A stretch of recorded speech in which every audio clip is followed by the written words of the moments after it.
प्रशासन ने खड़े किए हाथ तो भीम आर्मी ने संभाला मोर्चा। रैली में चंद्रशेखर आजाद की सुरक्षा करेंगे भीम आर्मी के कमांडो। 200 कमांडो 3 घेरे, हर किसी पर ऐसे रहेगी कमांडो की नजर। चंद्रशेखर आजाद की आगरा रैली पर इतना रायता फैलेगा किसी ने सोचा भी नहीं था। सीधा सा प्रोसीजर था, वही आजाद समाज पार्टी के कार्यकर्ताओं और नेताओं ने फॉलो किया। रैली से महीनों पहले प्रशासन से इजाजत मांगी गई। जब आगरा प्रशासन ने इजाजत दे दी तब रैली का ऐलान किया गया, लेकिन प्रोग्राम से ठीक 3 दिन पहले आगरा प्रशासन ने हाथ खड़े कर दिए। अब ये उनसे करवाया गया या उन्होंने खुद किया, ये अलग सवाल है। लेकिन ऐसी स्थिति में पार्टी के सामने संकट खड़ा हो गया कि अब लोगों को कैसे बताएं, और सबसे बड़ी बात चंद्रशेखर आजाद की सुरक्षा का क्या होगा, क्योंकि जिस प्रशासन ने रैली की व्यवस्था की जिम्मेदारी नहीं संभाली उससे आजाद समाज पार्टी को अपने नेता की सुरक्षा की उम्मीद नहीं थी। फिर क्या था, आनन फानन में प्लान बना, मैराथन मीटिंग्स हुई और भीम आर्मी के 200 योद्धाओं ने कमांडो बनकर व्यवस्था अपने हाथ में लेने का जिम्मा ले लिया। आज की रैली में जो आप नीली और सफेद वर्दी में हाथ में डंडा लिए लोग देख रहे हैं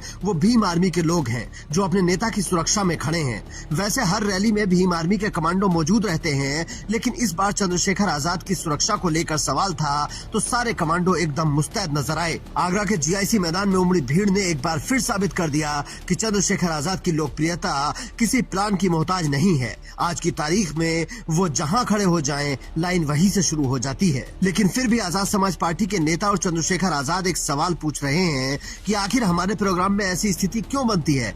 मुजफ्फरनगर की रैली में भी चंद्रशेखर आजाद ने पुलिस की व्यवस्था पर नाराजगी जाहिर की थी। मेहरबानी होगी अगर आप पीछे आ जाओ।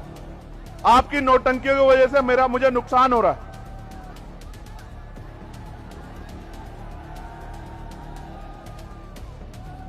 क्या मैं ये मानूं कि ये मेरे लोग नहीं है?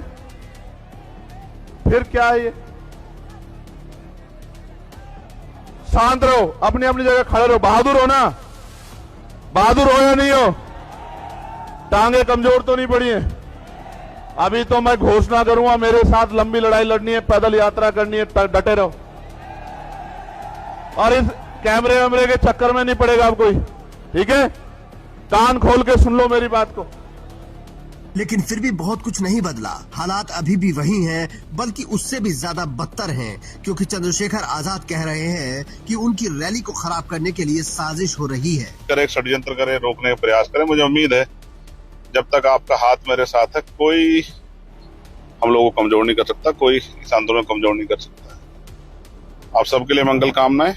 उम्मीद है कल का कार्यक्रम आप लोग मेहनत करके संघर्ष करके ऐतिहासिक बनाओगे। आपका भाई चंद्रशेखर आजाद कल आपका इंतजार करूं। सब साजिशों का मुंहतोड़ जवाब आप अपनी शक्ति से देंगे, ऐसा मेरा भरोसा है। जय भीम, जय भारत, जय संविधान, जय मंडल, जय जोहार। सभी बहुजन महापुरुषों को नमन और आपके लिए मंगल कामना है।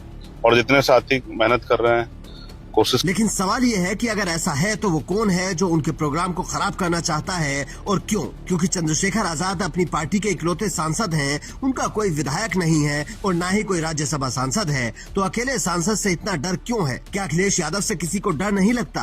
क्या राहुल गांधी से किसी को डर नहीं लगता? और क्या अब बहन जी से भी किसी को डर नहीं लग रहा है? और सरकार के साथ साथ विपक्ष के लिए भी केवल चंद्रशेखर आजाद ही नाइटमेयर बन गए हैं। अगर ऐसा है तो ये किस ओर इशारा कर रहा है? क्या चंद्रशेखर आजाद की ताकत जितनी दिख रही है उससे कहीं ज्यादा है?